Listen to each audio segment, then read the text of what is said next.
patogenia de la infección. A las 8:20 se va a abrir la plataforma, yo les dejo unos 3 minutitos antes para que se pongan, ¿sí? Bien.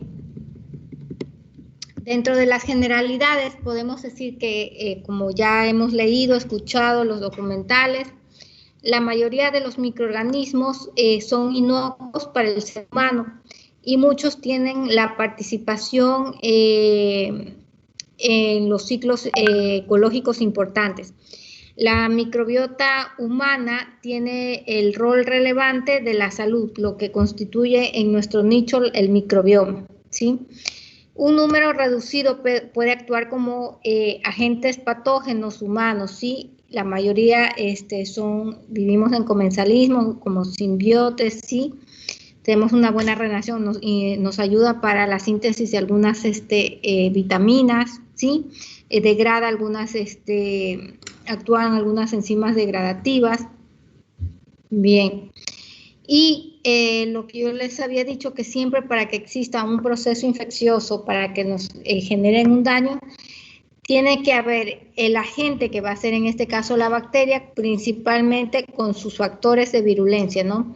El huésped donde va a intervenir el sistema inmune y el medio ambiente. Cuando hay un desequilibrio dentro de estos 3 factores es lo que va a suceder como una enfermedad infecciosa, un proceso infeccioso.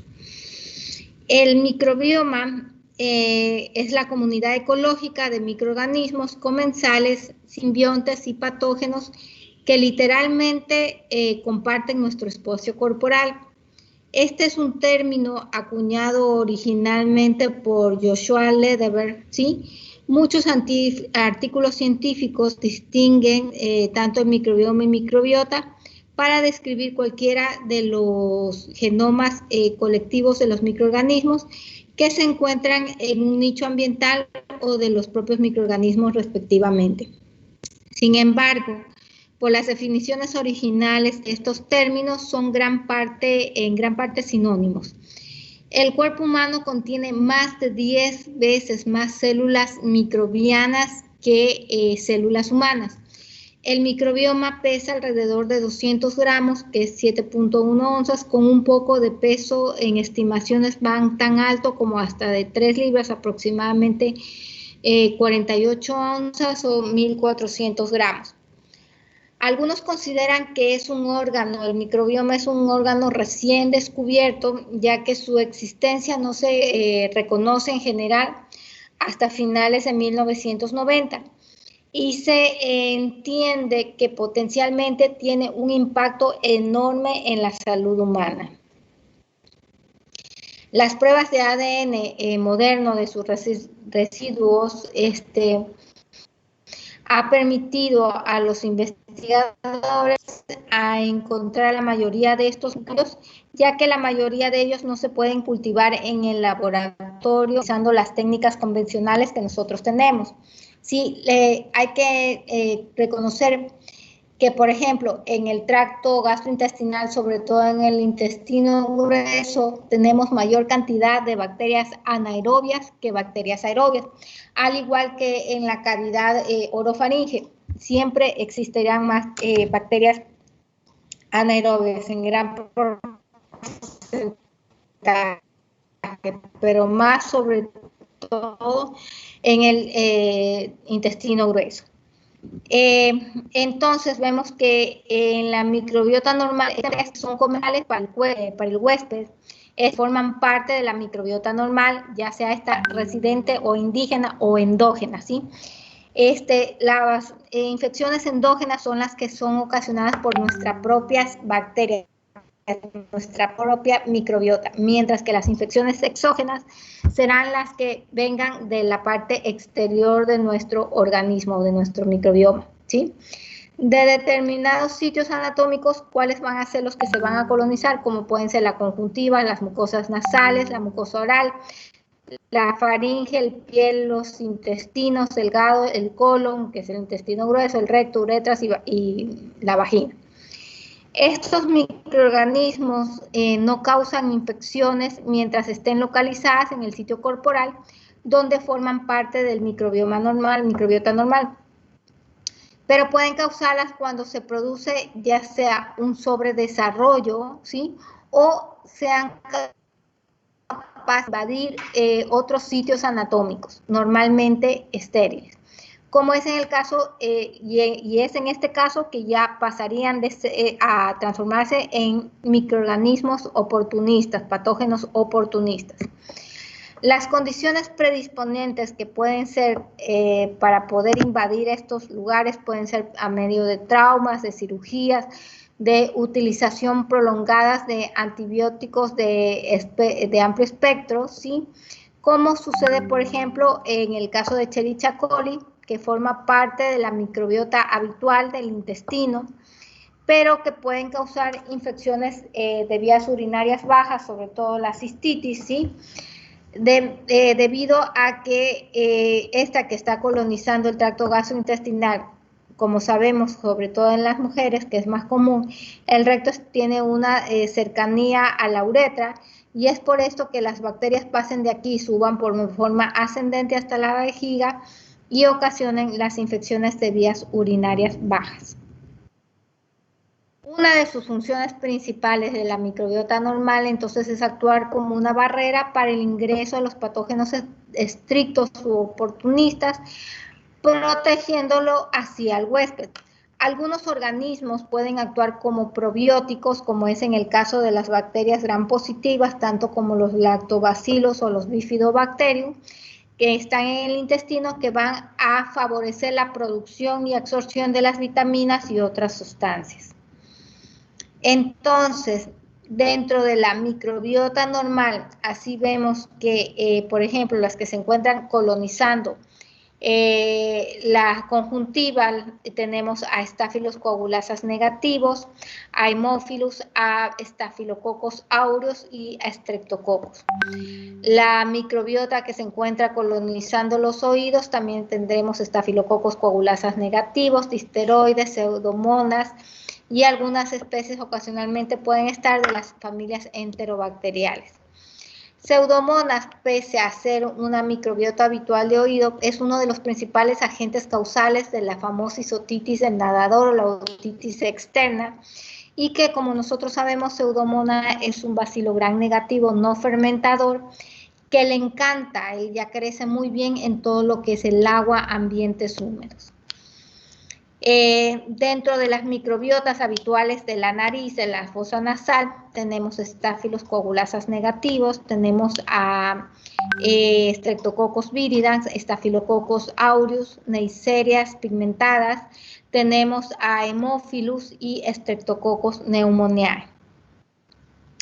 Dentro de la microbiota normal de la cavidad orofaringe, tenemos a Streptococcus viridans, Staphylococcus coagulasas negativos, Vellonelas, tenemos a Fusobacterium, treponemas, porfiromonas y pasteurelas, tenemos a Neisseria pigmentadas, a la Bramella catarrhalis, hoy conocida como Moraxella catarrhalis, Streptococcus pneumoniae, tenemos a los Streptococcus beta hemolíticos, excepto el grupo A, tenemos a cándidas, a Haemophilus, a disteroides, a actinomyces, a Echinelas corroens y a Staphylococcus aureus.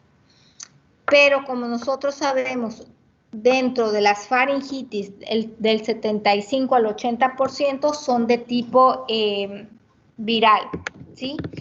El pequeño número de bacterias que actúan como agentes causales de faringitis, tenemos a la cabeza el estreptococo beta hemolítico grupo A, Opiógenes, ¿sí? Pero también puede estar el grupo C y G, ser causante de faringitis. Luego tenemos a Corynebacterium disterae, tenemos al Arcanobacterium hemolítico, al complejo Fusobacterium, tenemos inclusive a Neisseria gonorrhoeae, y en pacientes inmunodeficientes, inclusive las cándidas álbicas, que ya formarían unas placas de mugre, unas placas blanquecinas, podrían ser causantes de faringitis, ¿sí? Entonces, Doctora, sí, dígame. disculpe que le interrumpa, pero Liger está en la sala de espera. ¿Y dónde está el SMS? ¿Pero y por qué no se conecta? Me dijo que se le fue el internet y ahorita está conectada con el internet del vecino. Sí, pero aquí no me sale.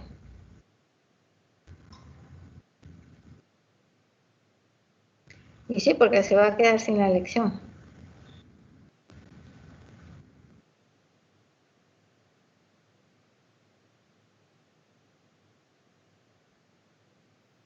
Porque aquí no están participantes.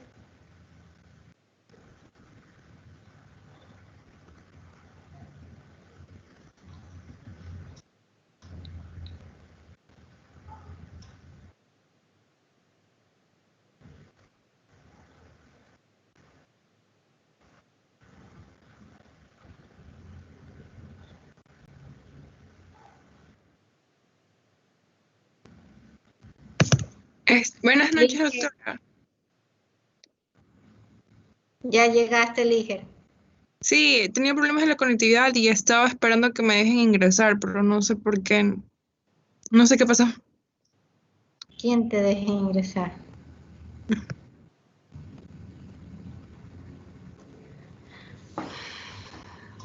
A ver, déjenme ver dónde me quedé. Bueno, luego continuamos porque ya mismo se les va a activar la lección. Déjame poner.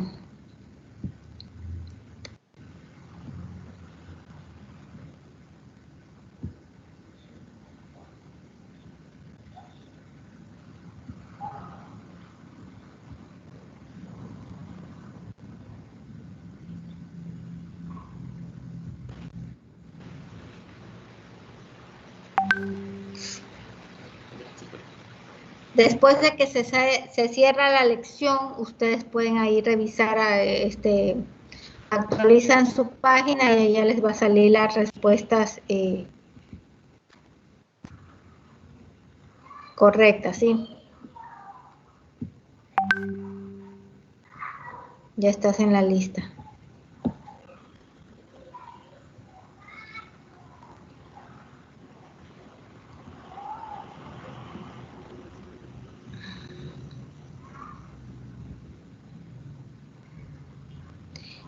Chicos, por favor, todos me encienden sus cámaras ahorita. Cámaras encendidas, Suárez, Porra, Cercado, Aponte, Correa, Líger, Toledo, Briones, encender sus cámaras ya, que las estoy grabando.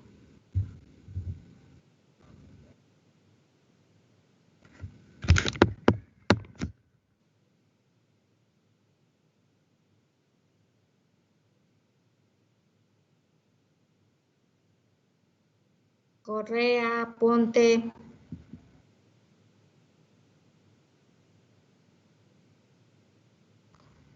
Aponte.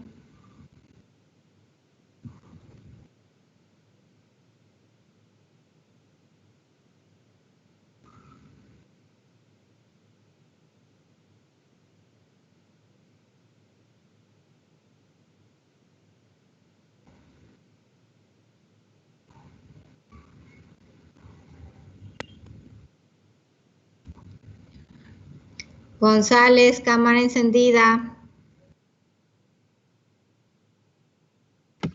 Está prendida mi cámara. Ah, ya.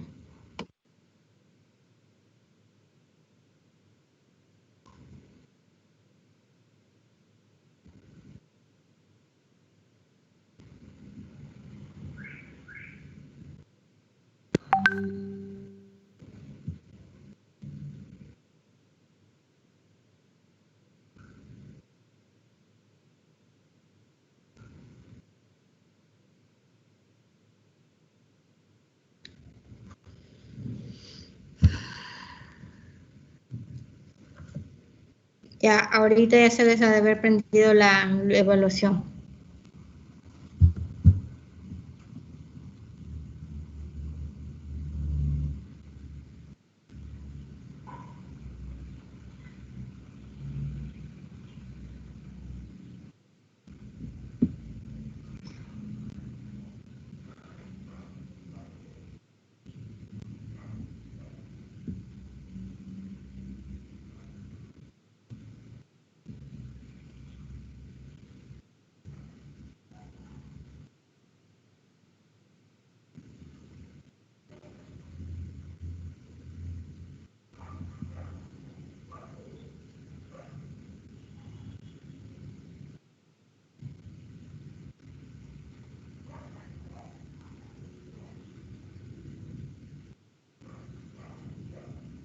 Yepes, la cámara.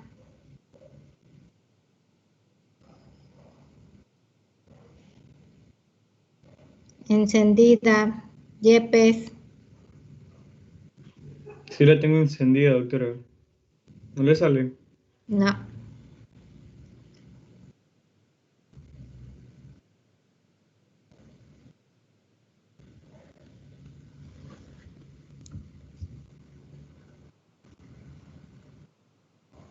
Ya.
Doctora, se me quedó friseado la computadora, no me deja avanzar la siguiente pregunta. Grábalo y para ver, eso hay que mandar, tienes que mandar con una solicitud. Porque se me quedó en las 7 y no me deja avanzar. Y graba tu sustento porque es la única forma como. Ya.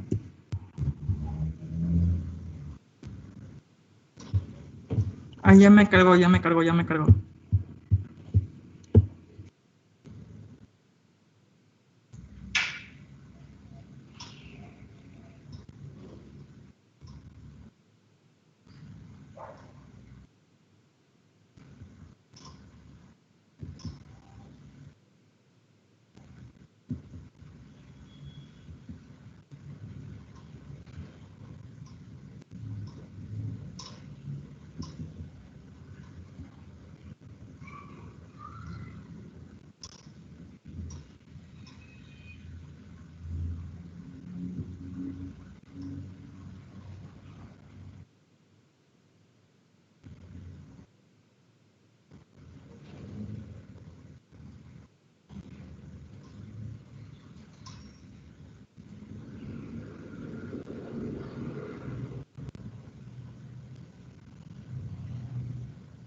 Bien, chicos, ya me imagino se les cerró la plataforma a todos. Déjenme ver.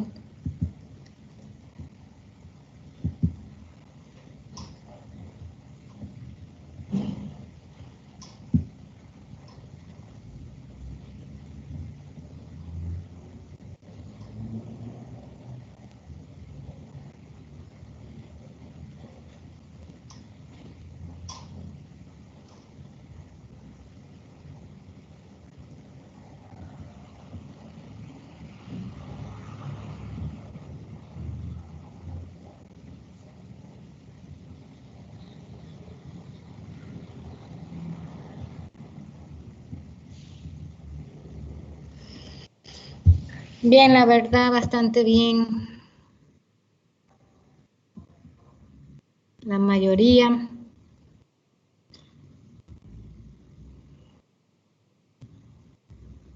Y como dice la viña del Señor, hay de todo. Bien, vieron que estaba fácil la evaluación.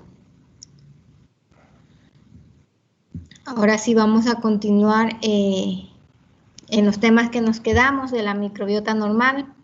Ya se les pasó el estrés, ya pudieron ver sus preguntas, ¿verdad? Ya supieron en lo que fallaron y en qué hay que reforzar más. La verdad es 10 preguntas bastante fáciles y en temas repetitivos. Bien, ahora sí vamos a continuar.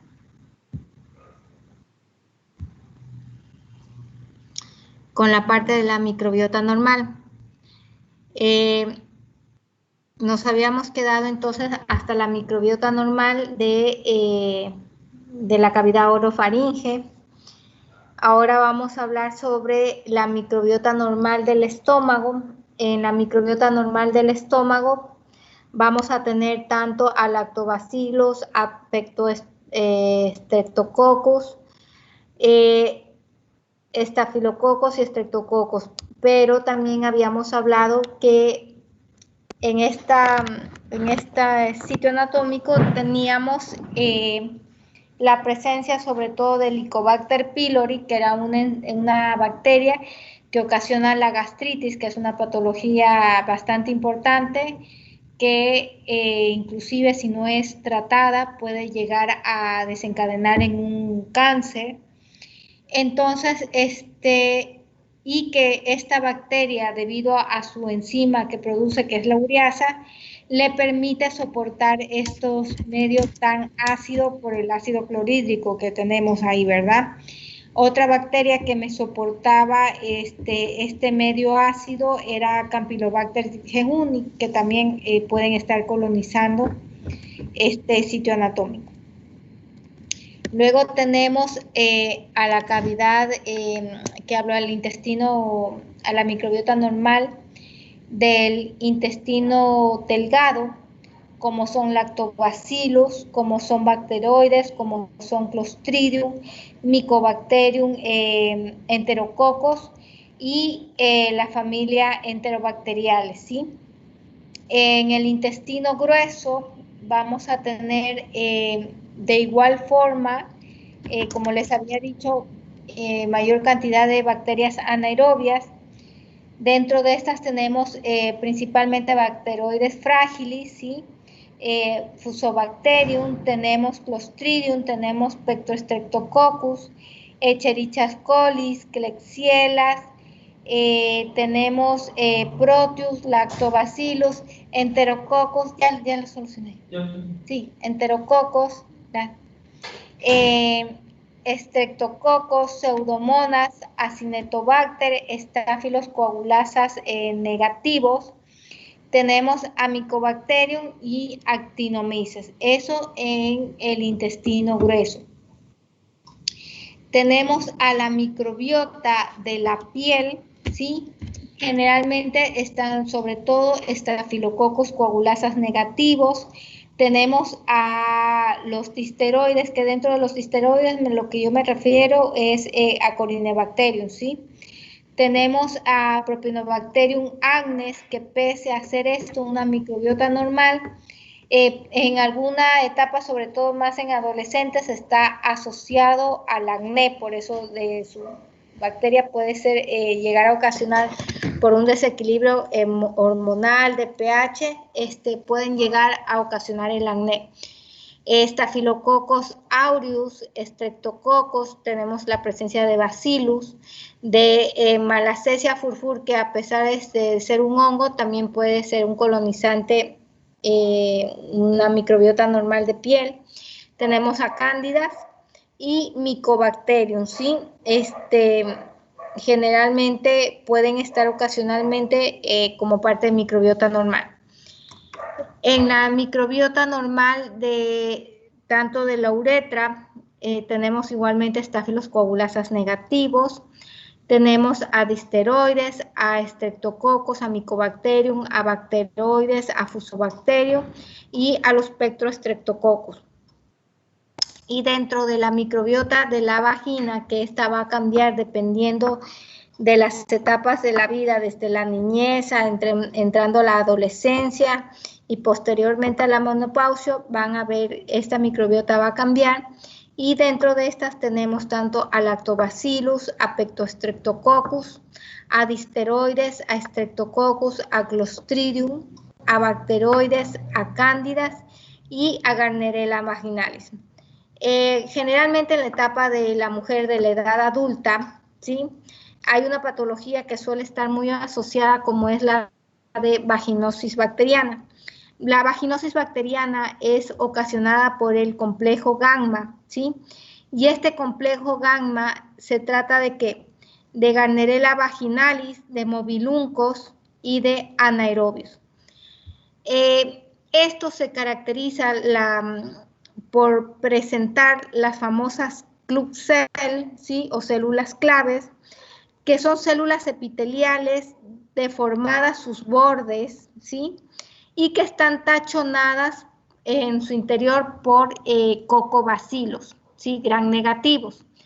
Esto es lo que ocasiona la Gardnerella vaginalis y que suele estar presente cuando hay un desequilibrio, cuando existe un pH ácido de 4.5, donde también al momento de realizar la toma de la muestra, si empleamos el espéculo, al sacar el espéculo, si agregamos el hidróxido de potasio al 10%, ahí vamos a tener una producción, el test de amina que le denominamos a la prueba, pero es una producción de olor característico a olor a pescado podrido, ¿sí? Eso es característica de esta patología, que es una vaginosis bacteriana. Bien, eso en cuanto a la microbiota normal del ser humano.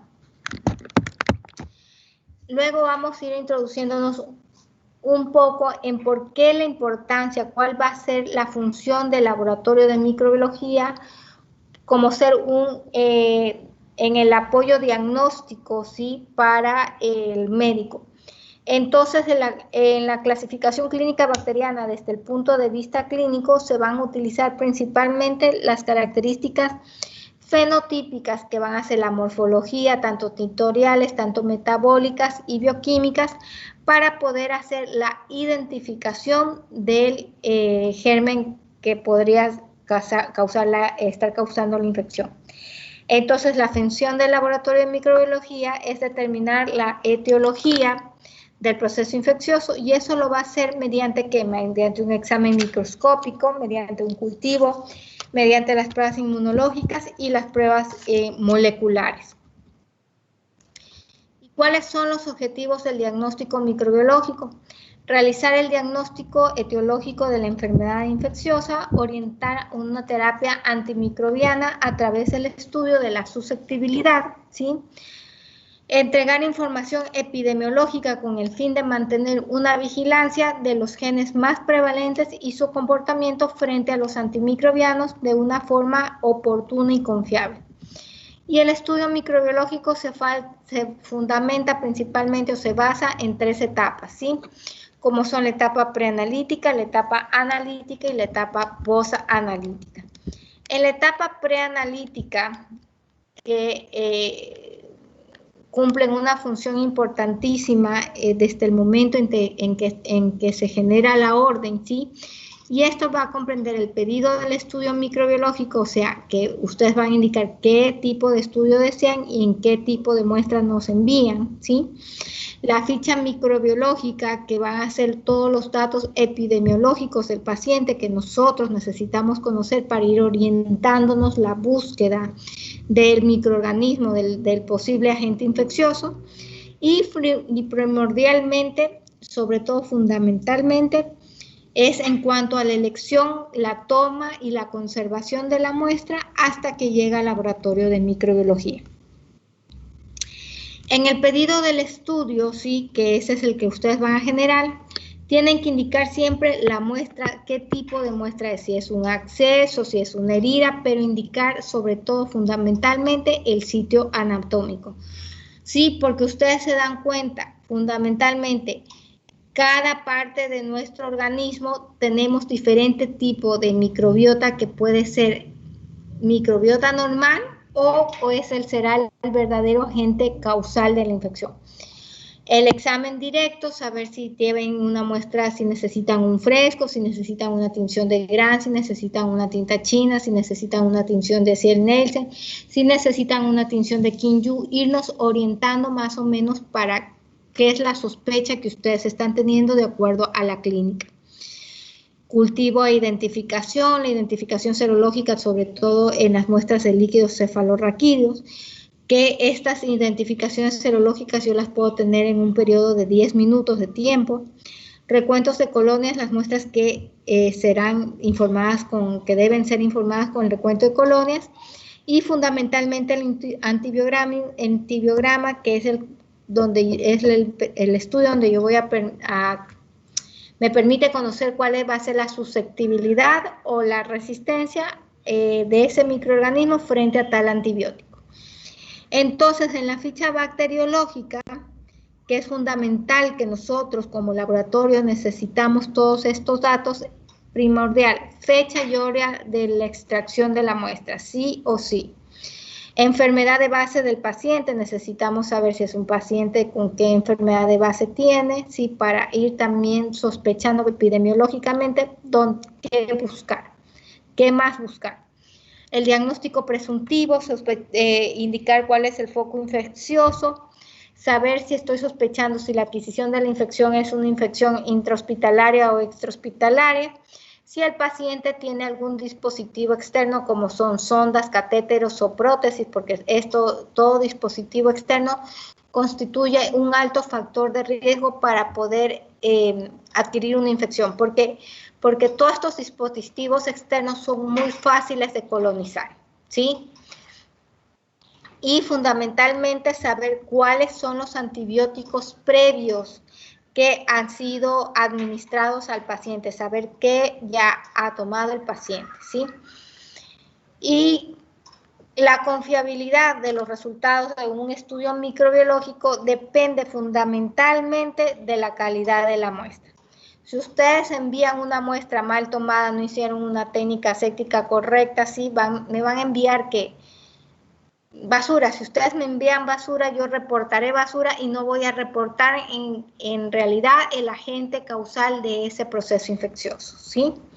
Entonces, ¿cuáles son los requisitos de una buena muestra microbiológica? Primera, que sea representativa del sitio de la infección, que sea enviada en una cantidad adecuada, en el momento adecuado, con una técnica aséptica sí o sí bien realizada, en el envase apropiado, correctamente identificada o rotulada, y sobre todo en un medio de transporte adecuado.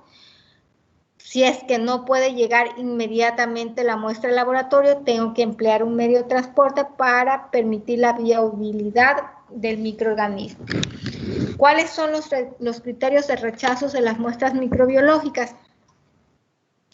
Que existan discrepancias en la identificación del paciente o muestra, que no sean enviados en recipientes estériles, o lo que es peor, si es las muestras en el caso de tejidos, que sean enviadas en formol, esa muestra ya no me sirve, ¿sí?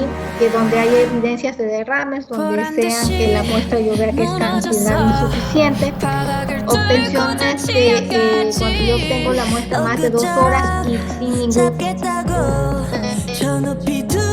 intento enviar la muestra, ya no me sirve. Muestras repetidas antes de las 24 horas, excepción de los hemocultivos, son las únicas muestras que se pueden repetir a las 24 y 48 horas. Fuera de eso, ya no. Pasado ese tiempo ya no me sirven que me repitan las muestras. Una orina, si la tomé hoy día, me vuelvan a repetir otra mañana. Un esputo, si la tomé hoy día, imposible que me la repitan mañana, ¿sí? Esas muestras no son repetitivas. Y sobre todo que sea una muestra inapropiada para el cultivo solicitado. La etapa preanalítica, esta etapa preanalítica empieza desde que el momento que la muestra ingresa al laboratorio de microbiología. Y es ahí donde nosotros haremos la evaluación de la muestra, el procesamiento, todo el procesamiento de la muestra y la validación del resultado. ¿Y a qué me refiero en el procesamiento de la muestra? Se llegará a la muestra, la sembraré en los medios adecuados que les voy a brindar con los suficientes nutrientes, con la suficiente temperatura, con la suficiente atmósfera, dependiendo si necesitan una atmósfera de CO2 o solo de oxígeno para su desarrollo. Posteriormente, realizaré las tinciones de Gram, de Ciel-Nielsen, de Kinyu, del Grocol, dependiendo de la atención que yo necesite, sospechando el agente infeccioso que pueda haber. Haremos las pruebas serológicas, haremos los antibiogramas, ¿sí? Y finalmente, ya una vez que tenga todo el contexto, que haya tenido la identificación, la resistencia, o sea, la prueba de susceptibilidad, haré la validación del resultado. En la etapa posanalítica será el reporte e interpretación por parte de ustedes que harán de los resultados que yo he enviado, y esto será fabuloso, causará un impacto para el diagnóstico y tratamiento del paciente. ¿Esto qué significa? Que si ustedes ya iniciaron un tratamiento clínico, dependiendo del microorganismo que yo haya aislado y de la resistencia que éste tenga, ustedes tomarán dos opciones: o cambiarán el antibiótico porque se dan cuenta que es un antibiótico que tiene resistencia, que no le está funcionando, cambiarán otro que haya donde haya una susceptibilidad y que llegue al sitio de infección, sobre todo, pero importantísimo. O si no, se fueron de una a tratamientos de espectro amplio, ustedes desescalonarán como opción otro tratamiento que tenga que no sea tan agresivo, que no sea tanto de amplio espectro, y para poder tratar esta infección y guardar los de amplio espectro, ¿sí? Bien. Eso en cuanto a la parte de microbiota normal, y como es importante también para que tengan una idea cómo el laboratorio de microbiología necesita, aparte de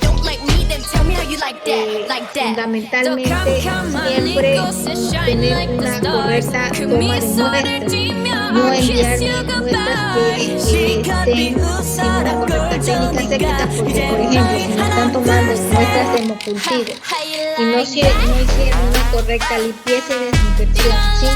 ¿Qué pasa? Tienen la gran cantidad de microbiota habitual que tenemos en nuestra piel. Si ustedes introducen la aguja sin hacer esta limpieza y desinfección, me estarán dando como el agente causal de esa bacteria a un microorganismo que está con el microbiota habitual, y no que es en realidad el agente causal de esa bacteria, ¿sí? Entonces es por eso que les puse la parte de la función de laboratorios de microbiología. Bien, eso en cuanto a la microbiota normal. ¿Todavía siguen ahí o ya se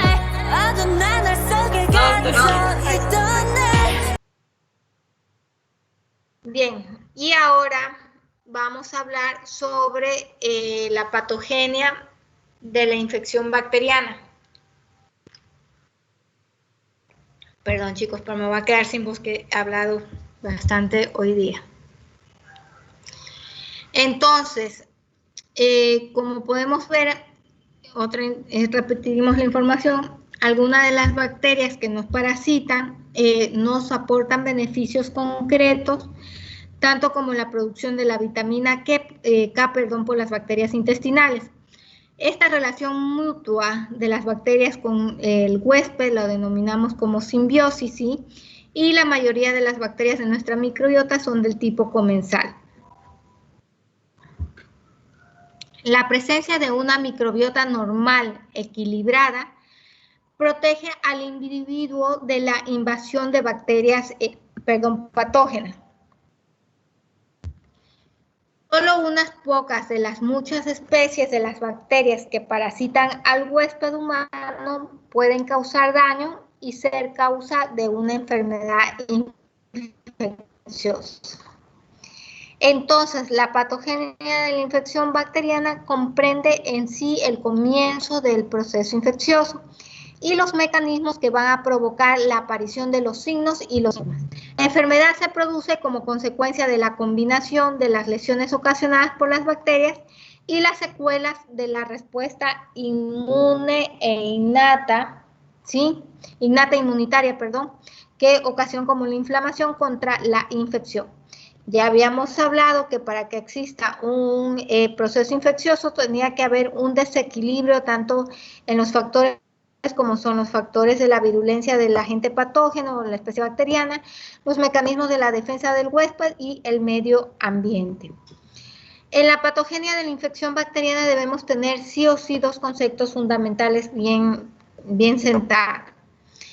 La patogenicidad es la cualidad de la bacteria para producir una enfermedad infecciosa en un huésped, mientras que la virulencia es la cuantificación de dicha capacidad, que puede calcularse la dosis infectiva que es capaz de infectar al huésped. Por ejemplo, para yo tener una salmonelosis, tiene que haber menos de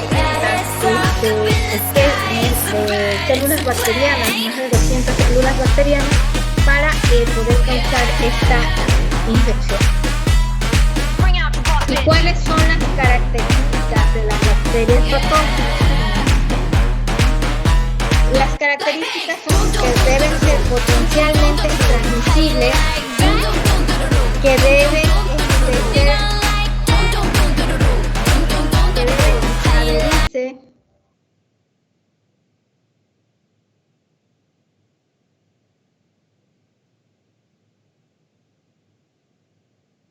adherirse perdón chicos, que deban adherirse a las células del hospedador, que ocasionen invasión de las células y tejidos del hospedador, que exista una toxigenicidad y una evasión del sistema inmunitario. Entonces, evolución del proceso infeccioso, decimos que se denomina infección a la multiplicación en el interior del huésped de la célula patógena. La mayoría de las infecciones progresan en las siguientes fases. Primero, la colonización de la puerta de entrada. Como vimos, la piel y las mucosas intactas son una barrera muy eficaz contra la invasión de las bacterias patógenas. Constantemente contamos con miles de bacterias en nuestra vida diaria. Solo unas pocas especies son capaces de fijarse específicamente y reproducirse en nuestra piel y mucosas, es decir, colonizarlas. Y en la mayoría de los casos es necesario que la bacteria patógena colonice la o las puertas de entrada para que posteriormente sea capaz de invadir al huésped.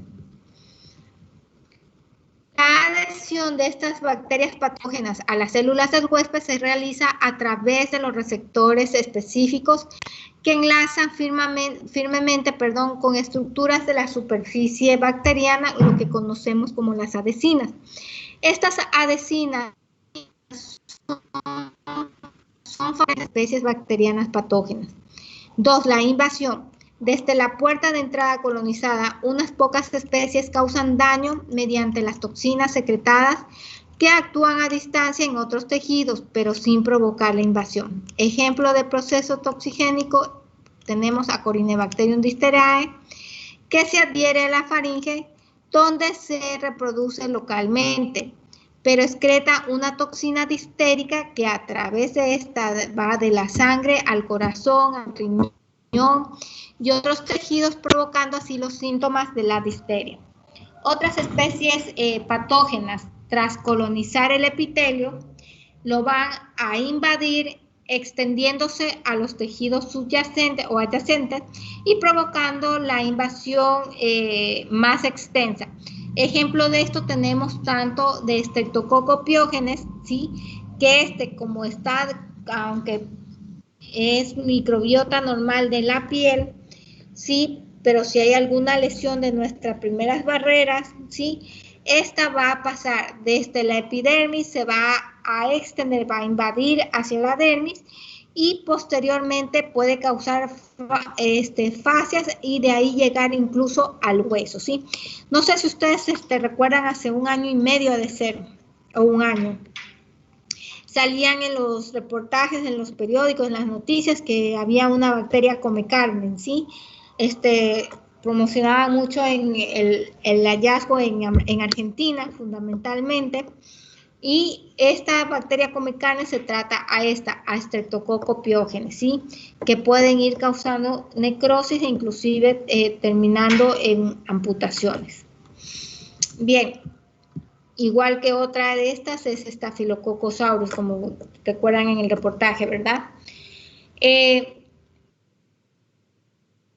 Otro punto que tenemos es la diseminación, que esto es que además de la contigüidad de los tejidos desde las puertas de entrada, las bacterias patógenas pueden utilizar como vehículo los vasos sanguíneos o los linfáticos para acceder rápidamente a los órganos y tejidos internos. Algunas de estas bacterias como Streptococcus, Staphylococcus, Escherichia coli, Pseudomonas, se extienden siempre en los espacios intercelulares del huésped, ¿sí? Y para ellas evadir la fagocitosis es vital, por lo que suelen presentar las cápsulas como una de las principales factores de virulencia. Otras son capaces de invadir y multiplicarse dentro de las células del huésped. En la mayoría de los casos, para las bacterias, la multiplicación intracelular es una estrategia para evadir los anticuerpos y es facultativa. Así tenemos en el caso de Mycobacterium tuberculosis, de Legionella y de Brucella. En el caso de riquecias, de clamidias y coxiela, sí, la intracelularidad es obligada, puesto que estas bacterias han perdido la capacidad de reproducirse autónomamente fuera de las células. Así tenemos como las células del huésped, la membrana citoplasmática, y hay bacterias facultativas, intracelulares facultativas, que se pueden reproducir tanto por fuera de la célula o dentro de la célula del huésped. Las bacterias intracelulares obligadas solo se reproducirán dentro de la célula del huésped, mientras que las bacterias parásitas extracelulares se podrán reproducir fuera de la célula del huésped. Caso contrario, como sucede en el caso de los virus sí o sí para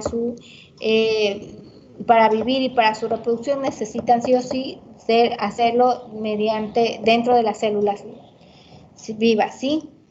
Entonces, como cuarto punto tenemos la superación de los mecanismos de defensa, que una vez en el interior del huésped y situadas en su tejido u órgano diana, estas bacterias patógenas, para poder reproducirse, deben superar con éxito los distintos mecanismos que opone el sistema inmune a la invasión. En la mayoría de los individuos, estos mecanismos son eficaces y controlan las infecciones bacterianas, pero las especies patógenas han adquirido y mantenido durante su evolución estructuras o estrategias para evadir la fagocitosis, la acción lítica del complemento, los anticuerpos o la citotoxicidad, y estas estructuras son importantes factores de virulencia. Luego tenemos el quinto punto, que es la adaptación a las condiciones del huésped. Aquí donde los factores nutricionales escasos en el entorno de las bacterias limitan su crecimiento. Para la mayoría de las especies patógenas, el elemento limitante es el hierro, porque dicho elemento en su forma libre es muy escaso en la sangre, encontrándose en su mayor parte ligadas a las proteínas del huésped, como son la lactoferrina y la hemoglobina, ¿sí? Entonces, las bacterias necesitan sí o sí de los sideróforos para poder competir y captar el hierro y ellas poder sobrevivir. Los sideróforos permiten a la bacteria patógena reproducirse a gran velocidad, aventajando los mecanismos inmunes, por lo que son factores de virulencia importantes. Como sexto punto tenemos el daño. Las bacterias parásitas necesitan vivir, a cuenta del huésped, pero no necesariamente causándole un daño aparente. En algunos casos, la infección da lugar a un daño directo provocado por las bacterias o sus productos. Y también a veces, la respuesta inmune específica frente a esta infección es causa indirecta del daño al huésped. Durante la invasión de los tejidos, las bacterias pueden provocar directamente la lisis de las células del huésped y algunas producen exotoxinas que por diversos mecanismos enzimáticos van a dañar o destruyen muchas otras células. Acuérdense que estas exotoxinas las poseen tanto las bacterias gram positivas como las bacterias gram negativas. Las bacterias gram positivas, ¿sí? Pero también existe un componente tóxico que es el lipopolisacárido, que eso es característico sobre todo de las bacterias gram negativas, ¿verdad?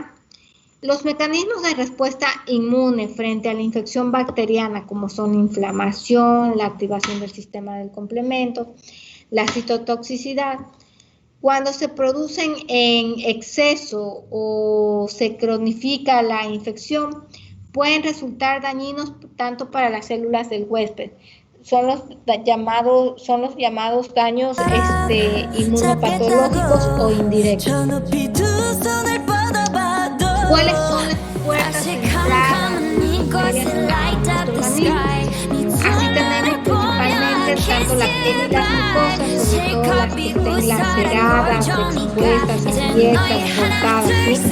El aparato, tenemos las vías respiratorias, sobre todo superiores, tanto las fosas nasales como la cavidad, ¿sí? Tenemos el aparato digestivo, que es tanto que va desde la boca hasta el ano, y el aparato genital y urinario. Esas constituyen las puertas de entrada.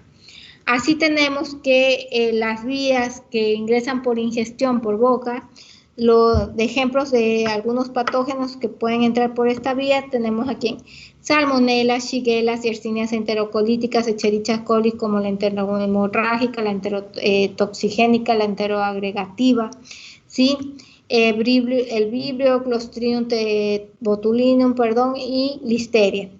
Mientras que las que ingresan por vía inhalatoria tenemos Mycobacterium, Nocardias, Mycoplasma, Pneumoniae, Legionella, Streptococcus pneumoniae, Mycobacterium tuberculosis sobre todo. En los traumatismos tenemos a Clostridium tetani, a Staphylococcus aureus. Por las picaduras de artrópodos tenemos a Borrelia, Yersinia pestis. Por transmisión sexual tenemos tanto a Neisseria gonorrhoeae, Chlamydia trachomatis y Treponema pallidum. ¿Y cuáles son los factores de virulencia bacteriana? Entonces tenemos a la adherencia, a la invasión, al metabolismo del crecimiento, a las toxinas, a las enzimas degradativas, a las proteínas citotóxicas, a las endotoxinas, a los superantígenos, al requerimiento de hierro, a la inducción de la inflamación excesiva, a la elevación de la respuesta inmunofagocítica, a las cápsulas, a la resistencia a los antibióticos y a la proliferación intracelular. Y es así que iremos describiendo, hablando un poco de cada una de ellas. Y tenemos así a las adhesinas. Estas son moléculas de la superficie bacteriana, algunas patógenas, especialmente gram negativas, que se emplean como adhesinas, las fimbrias, ¿sí? Así se adhieren estas a las puertas de entrada de la infección, tanto en el caso de Vibrio cólera, de Escherichia coli, de Salmonella, de Neisseria gonorrhoeae y Neisseria meningitidis. Muchas bacterias gram positivas se adhieren mediante las proteínas de la pared.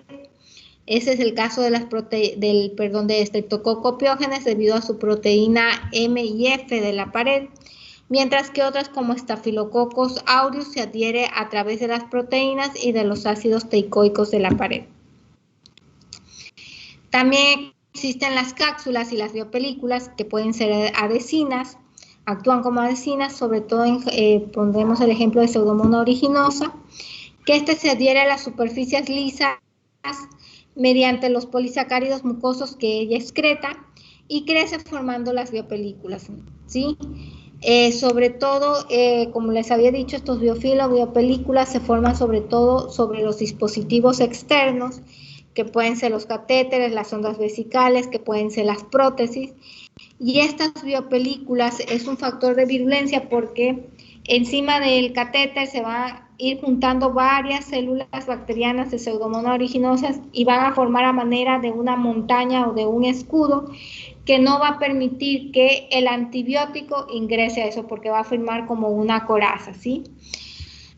También tenemos los Streptococcus mutans, que son los que excretan glucano para adherirse así a la superficie del esmalte de los dientes, y estos son los que ocasionan las caries. Entonces, vamos a ver de entre los mecanismos de patogenicidad que tenemos la fimbria tipo 1, que son las fimbrias enterobacteriales, las familias enterobacteriales, las cuales se unen específicamente a la manosa, determinando como glicoproteínas en las superficies de las células eucariotas. Tenemos los glicocálix, que es una capa de fibra de exopolisacáridos en la superficie de las bacterias, las cuales se involucran en la adherencia a la superficie. La cápsula, que es una capa detectable de polisacáridos, rara vez polipéptida, en la superficie bacteriana, la cual se puede mediar adherencia específica o inespecífica. Los lipopolisacáridos, que es el componente de la pared distinto a de la membrana externa de las bacterias gram negativas, con un potencial estructural de diversidad que media la adherencia específica, probablemente funciona como adhesinas. Tenemos a los ácidos teicoicos y lipoteicoicos, que son componentes de la pared de las bacterias gram positivas y que pueden adherirse también ya sea de forma específica o inespecífica a las células. Luego tenemos a las invasinas, que estas son proteínas que actúan localmente para dañar a las células y para tener el efecto inmediato de facilitar el crecimiento y la extensión del patógeno. En el caso de Shigella, los genes relacionados con la invasión se localizan en los plásmidos, pero generalmente se encuentran en el cromosoma. En Staphylococcus aureus, Streptococcus pyogenes y en general las bacterias que invaden al huésped por los espacios intercelulares, para favorecer la invasión suelen excretar exoenzimas capaces de destruir el ácido hialurónico y otras sustancias que mantienen unidas a nuestras células, ¿no? A las células humanas. Entonces, así podemos ver como, por ejemplo, las hemolicinas, que están tanto en Streptococcus, en Staphylococcus y en Clostridium, son fosfolipasas o lectinas que destruyen las células rojas y otras por lisis. Tenemos a las lecitinas, que están presentes tanto en Clostridium perfringens y que esta se encarga de destruir la lectina de la membrana celular. Las fosfolipasas, que están también presentes en Clostridium perfringens, como destruyen los fosfolípidos de la membrana celular. El IF del anthrax en Bacillus anthracis, que este componente IF es una adenilciclasa que incrementa el AMP cíclico celular AMP. El AC de la pertussis, que está presente en la bordeta de la pertussis, es un componente de la toxina que es una adenilaciclasa que incrementa el AMP cíclico celular de la AMP. Entonces, ¿cuáles son los factores para evadir o superar las defensas del huésped? Así tenemos las cápsulas en muchas especies bacterianas. Las células que son capaces de sintetizar estas cápsulas son más virulentas que las no cápsulas. Recuérdense que la cápsula es un elemento facultativo, o sea que no siempre va a estar presente en todas las bacterias. Streptococcus pneumoniae, que gracias a su cápsula polisacárida es capaz de evadir a los macrófagos alveolares, invadiendo el tracto respiratorio bajo para producir la neumonía, ¿sí? Tenemos la intracelularidad. Algunas bacterias parásitas como legionelas, brucelas, salmonelas, listerias o micobacterium tuberculosis basan su virulencia en hacer fracasar el último paso de la fagocitosis, como es la digestión intracelular. Legionella pneumófila o Salmonella typhimorum inhiben la fusión de los lisosomas en el fagosoma en el que han sido incluidas, evitando así su acidificación. En el caso de Rickettsia rickettsii, ¿sí?, esta huye del fagosoma hacia el citoplasma del fagocito en el que se multiplica. Coxiella burnetii se ha adaptado para sobrevivir en el entorno ácido del fagolisosoma sin problemas. Y en general las bacterias que realizan su multiplicación en el interior de las células del huésped, estas van a evitar los mecanismos de defensa humorales como en el complemento, y los anticuerpos que solo les afectarán en su paso de unas células a otras. Otro factor que tenemos es la resistencia a la lisis por el complemento. En las bacterias gram negativas, las proteínas del complemento se fijan a las cadenas O de los lipopolisacáridos de la membrana externa para activarse y lisar firmemente a la bacteria. Acuérdense que los lipopolisacáridos tienen tres partes en su estructura: el lípido A, la porción O y el core o centro, ¿sí? Algunas bacterias gram negativas patógenas como Neisseria meningitidis o Haemophilus influenzae sintetizan los lipopolisacáridos con cadenas O unidas a moléculas del ácido siálico, de forma que son resistentes a la acción lítica del complemento. Este mecanismo va a favorecer su capacidad de diseminación a través de la sangre y le permite causar infecciones invasivas muy graves. Salmonella sintetizan también cadenas O extraordinariamente largas, de forma que aunque fijen proteínas de complemento, los complejos de ataque a la membrana se forman tan lejos de la membrana externa que no la pueden alcanzar. La Pseudomonas originosa, en cambio, esta se encarga de excretar exoenzimas capaces de destruir a las proteínas del complemento. También tenemos los cambios antigénicos. Aquí es cuando una bacteria patógena cambia sus principales antígenos, logra invadir el efecto de los anticuerpos específicos que la protegen de la reinfección. Neisseria gonorrea tiene varios genes equivalentes para sintetizar proteínas de su pared y activando unos u otros cambios de la fase antigénica de vez en cuando. Las proteínas de la nueva fase, aunque funcionalmente son equivalentes, dan lugar a respuestas de anticuerpos diferenciadas. De esta forma, sufrir una infección gonocócica no necesariamente protege de una reinfección por la misma bacteria. En Salmonella typhimurium, Streptococcus pyogenes o Escherichia coli y en otras muchas especies patógenas, conviven en la población bacteriana muchas variantes antigénicas y la respuesta de anticuerpos que protege frente a una variante es inútil contra el resto. Tenemos también la ocultación de los antígenos, donde aquí algunas bacterias patógenas emplean moléculas del huésped invadido para tapar sus propios antígenos y protegerse así de la respuesta inmune. Aquí tenemos la proteína A de la pared del Staphylococcus aureus o la G del Streptococcus pyogenes, unen el extremo FC de los anticuerpos de forma que la pared bacteriana queda cubierta de anticuerpos del revés. Esto impide la oxonización de la bacteria por los anticuerpos específicos que deben unir a los antígenos de la pared por los extremos Fa y por tanto dificulta la fagocitosis. Treponema pallidum, que es el agente causal de la sífilis, construye a su alrededor una falsa cápsula de la fibronectina del huésped, con la fibronectina del huésped, ¿sí? Aquí tenemos cómo se da la oxonización de las Staphylococcus aureus, ¿sí? Tenemos otro factor importantísimo como son las proteasas para las inmunoglobulinas A. Estas para facilitar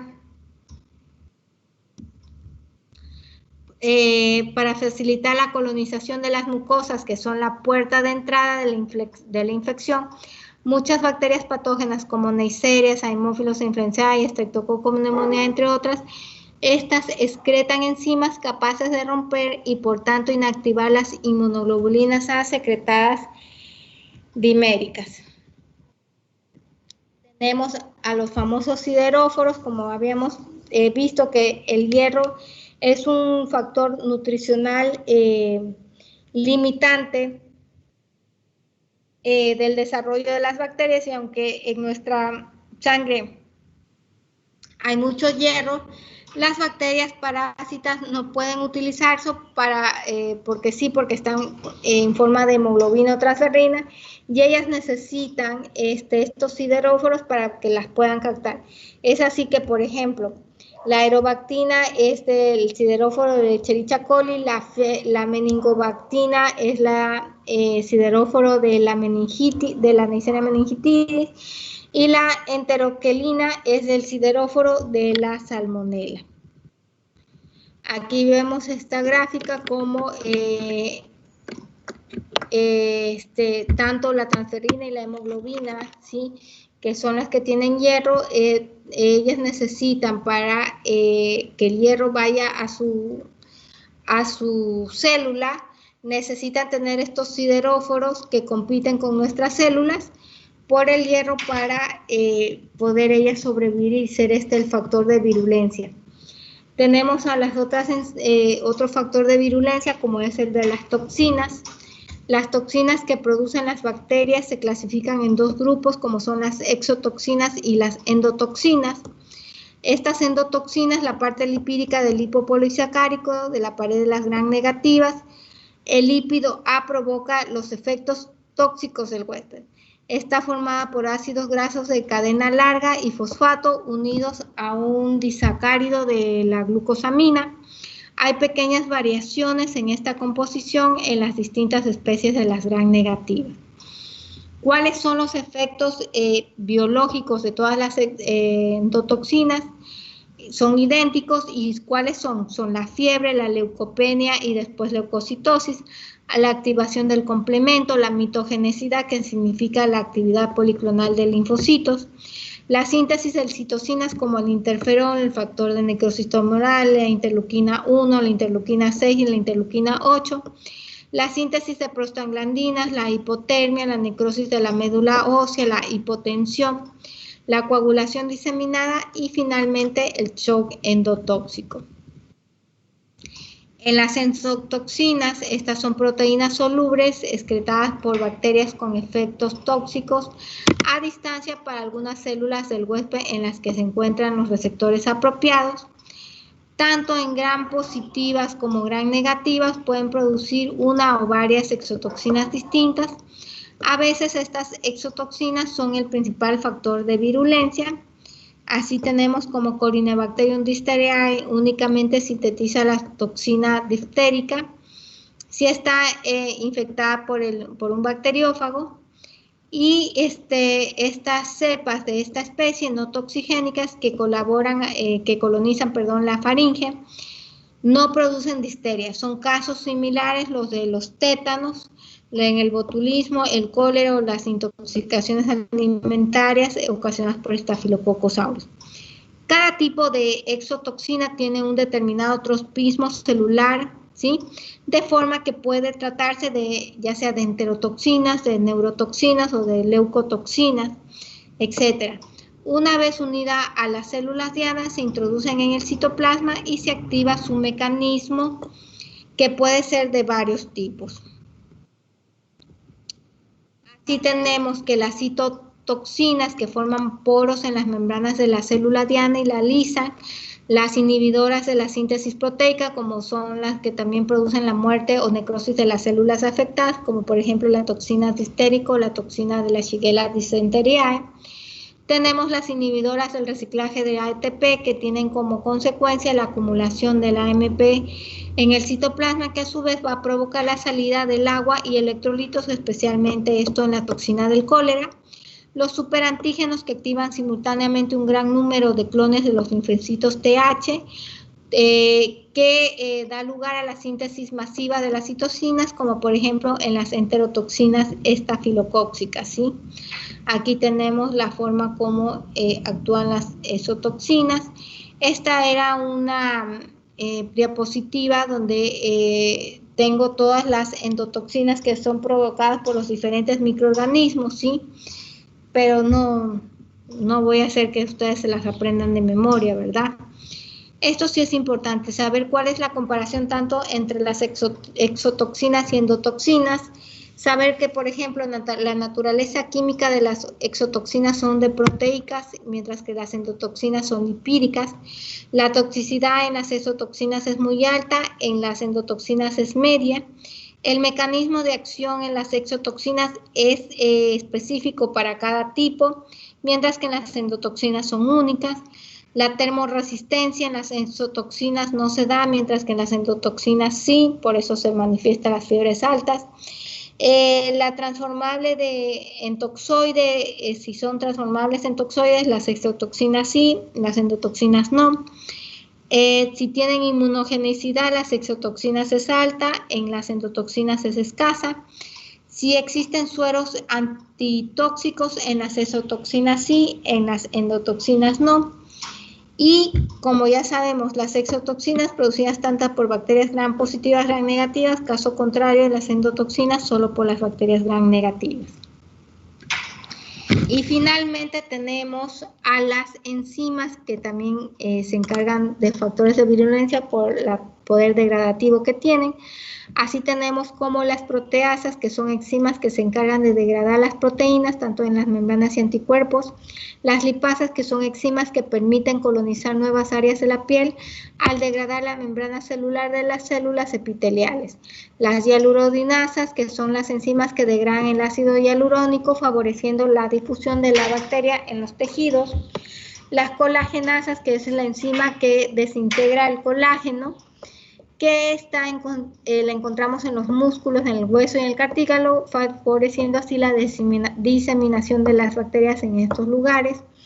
Las coagulasas, que son las enzimas capaces de coagular el plasma, lo que facilita el depósito de la fibrina, impidiendo una fagocitosis adecuada. Luego tenemos las nucleasas, que son las que actúan sobre el ADN y el ARN de las células del hospedador, y es un factor de difusión. Bien, y finalmente tenemos aquí ya a la estructura bacteriana con todos sus factores de virulencia, lo que hace que sean más patógenas para el hombre.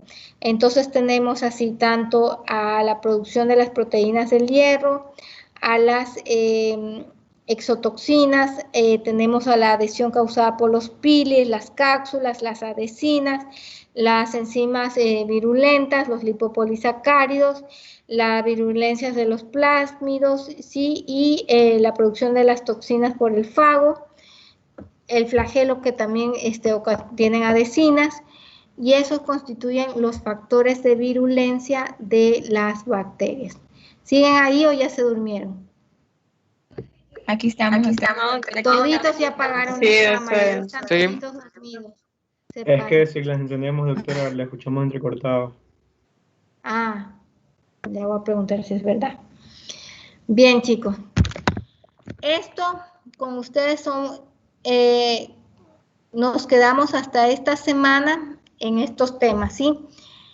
Yo ya tengo programadas casi todas las semanas, no recuerdo si con ustedes ya sí, con el B ya creo que está todo programado, porque después de las clases que tengo que dar enterococos, cocos gram positivos, enterobacterias, ustedes tienen que dar las exposiciones, que son los mismos grupos de las tutorías, ¿sí? Y los tengo planificados por semanas, para que ustedes vayan viendo más o menos sus temas y los puntos que se van a tratar. Y el tiempo que va a durar, por favor, respetar mucho los tiempos. Bien, por favor, hay un chico que ingresó la semana pasada. Necesito que se quede porque necesito hablar. Tengo que incluirlo en un grupo y tengo que hablar sobre las tareas que me tiene que entregar. Bien. Listo, chicos, nos vemos entonces la próxima semana. Por favor, hagan su tarea en la hora sincrónica, ¿sí? Sí, doctora. Listo, doctora, gracias. Listo, doctora, gracias. Gracias. Bueno, queda el joven que ingresó recién.